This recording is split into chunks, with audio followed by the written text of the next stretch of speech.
one of my passions. That's why my parents didn't hesitate to develop my talent.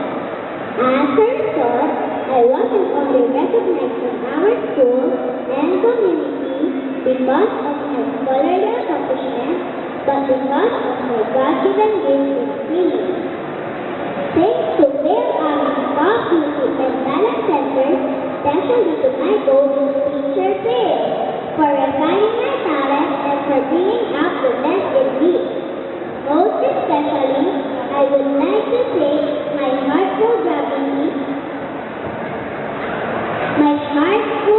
gratitude to my parents, Mr. and Mrs. Randy Llamas and Jocelyn Llamas, for their unending love and support. Mama, Papa, you always make me feel very special. In return, I will do my best to make you proud of me. I love you both very much. Perhaps all of us here have experienced being loved.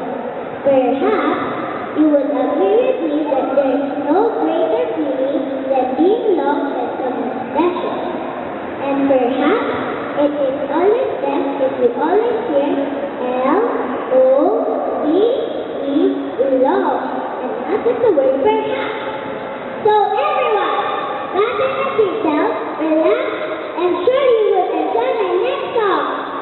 Music, maestro!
Bon.